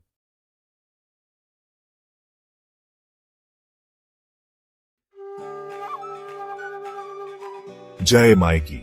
दोस्तों, आज हम जानेंगे सूर्य का सभी भावों में फल और उपाय। सूर्य, जो कि ग्रहों का राजा है, आपकी कुंडली में अलग अलग भावों में अलग अलग प्रभाव डालता है। तो आइए जानते हैं आपके जीवन में सूर्य किस प्रकार से अपना प्रभाव दिखाता है और कैसे आप उसके अशुभ प्रभावों से बच सकते हैं। दोस्तों, कुंडली का पहला भाव, जिसे लग्न भाव भी कहा जाता है, यह हमारी पर्सनालिटी, स्वास्थ्य और जीवन की दिशा को दर्शाता है। यह भाव हमारे जीवन के मूलभूत पहलुओं को उजागर करता है और हमारे व्यक्तित्व की नींव रखता है। अगर आपकी कुंडली में सूर्य पहले भाव में शुभ है, तो आप एक स्वाभाविक रूप से नेतृत्व करने वाले व्यक्ति हैं। आप में नेतृत्व की अद्भुत क्षमता होती है और आप अपने कार्य क्षेत्र में सफलता प्राप्त करते हैं। आप में आत्मविश्वास कूट कूट कर भरा होता है और आप चुनौतियों का डटकर सामना करते हैं। आपके अंदर एक अदम्य साहस होता है जो आपको हर मुश्किल घड़ी में आगे बढ़ने की प्रेरणा देता है। लेकिन अगर सूर्य अशुभ हो तो जीवन में चुनौतियां आ सकती हैं। यह स्थिति आपके जीवन में तनाव और चिंता को बढ़ा सकती है। पिता के साथ संबंधों में परेशानी, स्वास्थ्य समस्याएं और कभी-कभी अहंकार की भावना भी देखने को मिल सकती है। यह स्थिति आपके सामाजिक जीवन को भी प्रभावित कर सकती है और आपको अपने रिश्तों में संतुलन बनाए रखने में कठिनाई हो सकती है। अब दोस्तों, बात करते हैं दूसरे भाव की, जो धन भाव कहलाता है। अगर आपकी कुंडली में सूर्य दूसरे भाव में शुभ है, तो आप आर्थिक रूप से मजबूत और स्वतंत्र होते हैं। आप मेहनती होते हैं और अपनी वाणी से लोगों को प्रभावित करते हैं। लेकिन अगर सूर्य अशुभ हो तो आर्थिक तंगी, परिवार से मतभेद और वाणी की कठोरता जैसी समस्याएं आ सकती हैं। तीसरा भाव, जिसे पराक्रम भाव कहा जाता है, यह आपकी हिम्मत, साहस और छोटे भाई बहनों से जुड़ा है। यह भाव आपके जीवन में संघर्ष और चुनौतियों का सामना करने की क्षमता को भी दर्शाता है। अगर आपकी कुंडली में सूर्य तीसरे भाव में शुभ है, तो आप साहसी, ऊर्जावान और अपने काम में निपुण होते हैं। आप में आत्मविश्वास की कोई कमी नहीं होती और आप हर चुनौती का सामना डटकर करते हैं। आप में नेतृत्व करने की क्षमता होती है और आप अपने लक्ष्यों को प्राप्त करने के लिए कड़ी मेहनत करते हैं। आपके विचार स्पष्ट होते हैं और आप अपने विचारों को दूसरों के सामने प्रभावी ढंग से प्रस्तुत कर सकते हैं। लेकिन अगर सूर्य अशुभ हो तो छोटे भाई बहनों से अनबन, जोखिम लेने की आदत के कारण नुकसान और अत्यधिक गुस्सा जैसी समस्याएं हो सकती हैं। यह स्थिति आपके मानसिक शांति को भी प्रभावित कर सकती है और आपको तनाव में डाल सकती है। चौथा भाव सुख, माता और संपत्ति का भाव है। अगर आपकी कुंडली में सूर्य चौथे भाव में शुभ है, तो आप भावुक, दयालु और परिवार से जुड़े होते हैं। आपको जीवन में सुख सुविधाएं प्राप्त होती हैं और आपका मन शांत रहता है। लेकिन अगर सूर्य अशुभ हो तो मानसिक तनाव, माता के साथ संबंधों में परेशानी और संपत्ति संबंधी विवाद हो सकते हैं। दोस्तों, पांचवा भाव शिक्षा, संतान और प्रेम का भाव होता है। अगर आपकी कुंडली में सूर्य पांचवें भाव में शुभ है, तो आप बुद्धिमान, रचनात्मक और अपने बच्चों से प्यार करने वाले होते हैं। आपको उच्च शिक्षा प्राप्त होती है और आप जीवन में सफलता प्राप्त करते हैं। लेकिन अगर सूर्य अशुभ हो तो प्रेम संबंधों में असफलता, संतान सुख में कमी और सट्टा जुए से नुकसान जैसी समस्याएं आ सकती हैं। छठा भाव जिसे रोग भाव कहा जाता है, यह आपके स्वास्थ्य, शत्रुओं और प्रतियोगिता से जुड़ा है। अगर आपकी कुंडली में सूर्य छठे भाव में शुभ है, तो आप निरोगी, साहसी और अपने शत्रुओं पर विजय प्राप्त करने वाले होते हैं। आपको नौकरी में सफलता मिलती है और आप अपने विरोधियों से आगे रहते हैं। लेकिन अगर सूर्य अशुभ हो, तो स्वास्थ्य समस्याएं, शत्रुओं से परेशानी और कर्ज जैसी समस्याएं हो सकती हैं। सातवां भाव, जिसे जीवन साथी भाव कहा जाता है, यह आपके विवाह, व्यापारिक साझेदारी और सार्वजनिक जीवन से जुड़ा है। अगर आपकी कुंडली में सूर्य सातवें भाव में शुभ है, तो आपका वैवाहिक जीवन सुखी होता है और आप व्यापार में सफल होते हैं। आप लोगों के बीच लोकप्रिय होते हैं और आपका व्यक्तित्व आकर्षक होता है। लेकिन अगर सूर्य अशुभ हो, तो वैवाहिक जीवन में कलह, व्यापार में हानि और सार्वजनिक जीवन में बदनामी जैसी समस्याएं हो सकती हैं। आठवां भाव, जिसे आयु भाव कहा जाता है, यह आपके जीवन की अवधि, अचानक होने वाली घटनाओं और गुप्त विद्याओं से जुड़ा है। अगर आपकी कुंडली में सूर्य आठवें भाव में शुभ है, तो आपकी आयु लंबी होती है और आपको अचानक धन लाभ हो सकता है। आपको रहस्यमय विषयों में रुचि होती है और आपकी अंतर ज्ञान शक्ति प्रबल होती है। लेकिन अगर सूर्य अशुभ हो, तो जीवन में अनिश्चितता, दुर्घटनाओं का भय और स्वास्थ्य समस्याएं जैसी परेशानियां हो सकती हैं। नौवां भाव, जिसे भाग्य भाव कहा जाता है, यह आपके भाग्य, धर्म और उच्च शिक्षा से जुड़ा है। अगर आपकी कुंडली में सूर्य नौवें भाव में शुभ है, तो आप भाग्यशाली, धार्मिक और उच्च शिक्षा प्राप्त करने वाले होते हैं। आपको जीवन में सफलता और सम्मान प्राप्त होता है और आपका मन धार्मिक कार्यों में लगा रहता है। लेकिन अगर सूर्य अशुभ हो, तो भाग्य का साथ कम मिलना, धार्मिक कार्यों में बाधाएं और उच्च शिक्षा में असफलता जैसी समस्याएं हो सकती हैं। 10वां भाव, जिसे कर्म भाव कहा जाता है, यह आपके करियर, प्रतिष्ठा और सामाजिक मान्यता से जुड़ा है। अगर आपकी कुंडली में सूर्य 10वें भाव में शुभ है, तो आप मेहनती, महत्वाकांक्षी और अपने करियर में सफल होते हैं। आपको समाज में मान सम्मान प्राप्त होता है और आप नेतृत्व करने की क्षमता रखते हैं। लेकिन अगर सूर्य अशुभ हो, तो करियर में बाधाएं, नौकरी में परेशानी और मान सम्मान में कमी जैसी समस्याएं हो सकती हैं। 11वां भाव, जिसे लाभ भाव कहा जाता है, यह आपकी आय, इच्छाओं की पूर्ति और मित्रों से जुड़ा है। अगर आपकी कुंडली में सूर्य 11वें भाव में शुभ है, तो आपकी आय अच्छी होती है और आपकी इच्छाएं पूरी होती हैं। आपके मित्र अच्छे होते हैं और आप सामाजिक कार्यों में रुचि लेते हैं। लेकिन अगर सूर्य अशुभ हो, तो आय में कमी, इच्छाओं की पूर्ति में बाधाएं और मित्रों से धोखा जैसी समस्याएं हो सकती हैं। 12वां भाव, जिसे व्यय भाव कहा जाता है, यह आपके खर्चों, विदेश यात्रा और आध्यात्मिकता से जुड़ा है। अगर आपकी कुंडली में सूर्य 12वें भाव में शुभ है, तो आपके खर्चे नियंत्रण में रहते हैं और आपको विदेश यात्रा के अवसर प्राप्त होते हैं। आपको आध्यात्मिकता में रुचि होती है और आपका मन शांत रहता है। लेकिन अगर सूर्य अशुभ हो, तो फिजूल खर्ची, विदेश यात्रा में बाधाएं और आंखों से जुड़ी समस्याएं हो सकती हैं। दोस्तों, जैसा कि आपने देखा, सूर्य हर भाव में अलग अलग फल देता है। यह हमारे जीवन में ऊर्जा और प्रकाश का स्रोत है और इसका प्रभाव हमारे व्यक्तित्व और भाग्य पर भी पड़ता है। लेकिन याद रखिए, यह सिर्फ सामान्य भविष्यवाणियां हैं। हर व्यक्ति की कुंडली अलग होती है और उसमें सूर्य की स्थिति भी भिन्न हो सकती है। आपकी कुंडली में और भी बहुत से ग्रह और भाव हैं, जिनका प्रभाव आपके जीवन पर पड़ता है। ये ग्रह और भाव मिलकर आपके जीवन की दिशा और दशा तय करते हैं।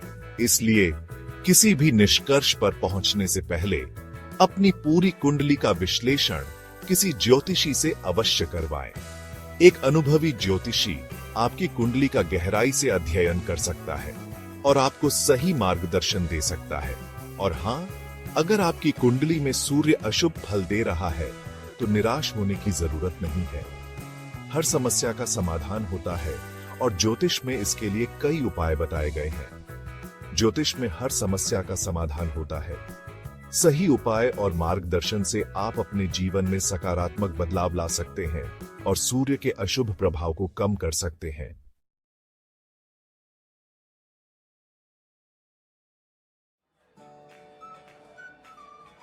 जय माई की दोस्तों, आज हम एक ऐसे विषय पर बात करेंगे जो हम सभी के जीवन को प्रभावित करता है, शनिदेव। कई बार हम जीवन में अचानक आई मुश्किलों, बाधाओं और असफलताओं से घिर जाते हैं। हम सोचते हैं कि आखिर ऐसा क्यों हो रहा है? क्या ये सब शनिदेव की वजह से है? दोस्तों, शनिदेव न्याय के देवता हैं। वे हमें हमारे कर्मों का फल देते हैं। आज हम जानेंगे कुंडली के 12 घरों में शनि का क्या प्रभाव होता है और शनिदेव के अशुभ प्रभाव को कम करने के लिए क्या क्या उपाय किए जा सकते हैं। तो इस वीडियो को अंत तक जरूर देखें, क्योंकि ये जानकारी आपके जीवन में बहुत काम आ सकती है। दोस्तों, सबसे पहले हम बात करते हैं लग्न घर में स्थित शनि की। लग्न घर में शनि का होना आमतौर पर अशुभ फल देता है। ऐसे जातक को जीवन में कई तरह की चुनौतियों का सामना करना पड़ सकता है, लेकिन घबराने की जरूरत नहीं है, क्योंकि हर समस्या का समाधान होता है। अगर आपकी कुंडली में भी लग्न में शनि है तो आपको बंदरों की सेवा करनी चाहिए। साथ ही चीनी मिला हुआ दूध बरगद के पेड़ की जड़ में डालकर गीली मिट्टी से तिलक करना चाहिए। इसके अलावा आपको हमेशा सत्य बोलना चाहिए और किसी की वस्तु पर बुरी दृष्टि नहीं डालनी चाहिए। याद रखें, अच्छे कर्म ही हमें मुश्किलों से उबार सकते हैं। अपनी वाणी पर नियंत्रण रखें और दूसरों की मदद करने का प्रयास करें। लग्न में शनि होने पर ये छोटे छोटे उपाय आपको बड़ी राहत दे सकते हैं। अब बात करते हैं दूसरे घर की। अगर आपकी कुंडली में शनि दूसरे घर में विराजमान है और अशुभ फल दे रहे हैं तो आपको अपने माथे पर दूध या दही का तिलक लगाना चाहिए। साथ ही सांपों को दूध पिलाना भी आपके लिए फायदेमंद रहेगा। दूसरा घर धन और वाणी का होता है, इसलिए शनि के अशुभ प्रभाव से बचने के लिए आपको अपनी वाणी पर संयम रखना चाहिए और धन का सही इस्तेमाल करना चाहिए। किसी को अपशब्द ना बोलें और ना ही किसी का धन हड़पने की कोशिश करें। याद रखें, आप जो बोते हैं वही काटते हैं, इसलिए हमेशा नेक रास्ते पर चलें और दूसरों की मदद करें। शनिदेव को प्रसन्न करने के लिए सच्चे मन से दान करें और जरूरतमंदों की सहायता करें। अब आते हैं तीसरे घर पर। अगर आपकी कुंडली में शनि तीसरे भाव में स्थित है तो आपको मांस, मदिरा आदि का सेवन नहीं करना चाहिए। इसके साथ ही आपको तिल, नींबू एवं केले का दान करना चाहिए। घर में काला कुत्ता पालें और उसकी सेवा करें। तीसरा घर साहस और पराक्रम का होता है, इसीलिए शनि के अशुभ प्रभाव से बचने के लिए आपको अपने भाई बहनों के साथ अच्छे संबंध बनाने चाहिए और उनका साथ देना चाहिए। अपनी ऊर्जा को सही दिशा में लगाएं और किसी भी काम को करने से पहले अच्छी तरह सोच विचार कर लें। अब बात करते हैं चौथे घर की। अगर आपकी कुंडली में शनि चौथे घर में विराजमान है और अशुभ फल दे रहे हैं तो आपको कुएं में दूध डालना चाहिए। साथ ही बहते हुए पानी में शराब बहाना भी आपके लिए फायदेमंद रहेगा। हरे रंग की वस्तुओं से परहेज नहीं रखना चाहिए। मजदूरों की सहायता करें और भैंस एवं कौ को भोजन दें। चौथा घर माता, सुख और संपत्ति का होता है, इसलिए शनि के अशुभ प्रभाव से बचने के लिए आपको अपनी माता का सम्मान करना चाहिए और उनका ध्यान रखना चाहिए। इसके साथ ही आपको अपने घर परिवार में प्रेम और सद्भाव बनाए रखना चाहिए। दोस्तों, अब आते हैं पांचवें घर पर। अगर आपकी कुंडली में शनि पांचवें भाव में विराजमान है और अशुभ फल दे रहे हैं तो आपको अपने पास सोना एवं केसर रखना चाहिए। साथ ही आपको 48 साल से पहले अपने लिए मकान नहीं बनवाना चाहिए। अगर शनि पांचवें भाव में हो, दांतों को साफ रखना चाहिए। लोहे का छल्ला पहनने से और साबुत हरी मूंग मंदिर में दान करने से शनि की पीड़ा कम होगी। पांचवां घर शिक्षा, संतान और प्रेम का होता है, इसलिए शनि के अशुभ प्रभाव से बचने के लिए आपको अपनी शिक्षा पर ध्यान देना चाहिए और संतान प्राप्ति के लिए ईश्वर से प्रार्थना करनी चाहिए। अब बात करते हैं छठे घर की। अगर आपकी कुंडली में शनि छठे भाव में विराजमान है और अशुभ फल दे रहे हैं, तो आपको चमड़े एवं लोहे की वस्तुएं खरीदनी चाहिए। साथ ही आपको इस भाव में 39 साल की उम्र के बाद ही मकान बनवाना चाहिए। छठा घर रोग, ऋण और शत्रु का होता है, इसलिए शनि के अशुभ प्रभाव से बचने के लिए आपको अपने स्वास्थ्य का ध्यान रखना चाहिए और ऋण लेने से बचना चाहिए। साथ ही आपको अपने शत्रुओं से सावधान रहना चाहिए और उनसे किसी भी प्रकार का विवाद नहीं करना चाहिए। दोस्तों, अब आते हैं सातवें घर पर। अगर आपकी कुंडली में शनि सप्तम भाव में विराजमान है और अशुभ फल दे रहे हैं, तो आपको शहद से भरा हुआ बर्तन कहीं सुनसान जगह में दबाना चाहिए। साथ ही बांसुरी में चीनी भरकर कहीं सुनसान जगह में दबाएं। इस भाव में शनि हो तो आपको बना बनाया मकान खरीदना चाहिए। सातवां घर जीवन साथी, व्यापार और साझेदारी का होता है, इसलिए शनि के अशुभ प्रभाव से बचने के लिए आपको अपने जीवन साथी के साथ अच्छे संबंध बनाने चाहिए और व्यापार में किसी भी प्रकार का जोखिम नहीं लेना चाहिए। अब बात करते हैं आठवें घर की। अगर आपकी कुंडली में शनि आठवें घर में विराजमान है, तो आपको अपने पास चांदी का टुकड़ा रखना चाहिए। साथ ही सांपों को दूध पिलाना चाहिए और जीवन में कभी भवन का निर्माण नहीं कराना चाहिए। आठवां घर आयु, मृत्यु और रहस्य का होता है, इसलिए शनि के अशुभ प्रभाव से बचने के लिए आपको अपने स्वास्थ्य का ध्यान रखना चाहिए और किसी भी प्रकार के दुर्घटना से बचाव के उपाय करने चाहिए। साथ ही आपको किसी भी प्रकार के तांत्रिक क्रियाकलापों से दूर रहना चाहिए। दोस्तों, अब आते हैं नौवें घर पर। अगर आपकी कुंडली में शनि नौवें घर में विराजमान है और अशुभ फल दे रहे हैं, तो आपको छत पर कबाड़, लकड़ी आदि नहीं रखनी चाहिए जो बरसात आने पर भीगती हो। चांदी के चौरस टुकड़े पर हल्दी का तिलक लगाकर उसे अपने पास रखना चाहिए। पीपल के पेड़ को जल देने के साथ साथ गुरुवार का व्रत भी करना चाहिए। अगर इस भाव में शनि हो तो आपकी पत्नी गर्भवती हो तो भूल कर भी मकान न बनवाए, बच्चा होने के बाद बनवा सकते हैं। नौवां घर भाग्य, धर्म और यात्रा का होता है, इसलिए शनि के अशुभ प्रभाव से बचने के लिए आपको धार्मिक कार्यों में रुचि लेनी चाहिए और किसी तीर्थ स्थल की यात्रा करनी चाहिए। अब बात करते हैं 10वें घर की। अगर आपकी कुंडली में शनि 10वें घर में विराजमान है, तो आपको मांस, मदिरा आदि का सेवन नहीं करना चाहिए। साथ ही चने की दाल तथा केले मंदिर में चढ़ाने चाहिए। 10वां घर कर्म, व्यवसाय और मान सम्मान का होता है, इसलिए शनि के अशुभ प्रभाव से बचने के लिए आपको अपने काम पर ध्यान देना चाहिए और अपने व्यवसाय में ईमानदारी से काम करना चाहिए। साथ ही आपको अपने से बड़ों का आदर करना चाहिए और किसी का अपमान नहीं करना चाहिए। दोस्तों, अब आते हैं 11वें घर पर। अगर आपकी कुंडली में शनि 11वें भाव में विराजमान है और अशुभ फल दे रहे हैं, तो आपको घर में चांदी की ईंट रखनी चाहिए। साथ ही आपको मांस, मदिरा आदि का सेवन नहीं करना चाहिए और दक्षिणामुखी मकान में वास नहीं करना चाहिए। 55 साल की उम्र के बाद ही मकान बनाना शुभ रहेगा। 11वां घर आए, लाभ और इच्छाओं की पूर्ति का होता है, इसलिए शनि के अशुभ प्रभाव से बचने के लिए आपको मेहनत और ईमानदारी से धन कमाना चाहिए और अपने लक्ष्यों को प्राप्त करने के लिए कड़ी मेहनत करनी चाहिए।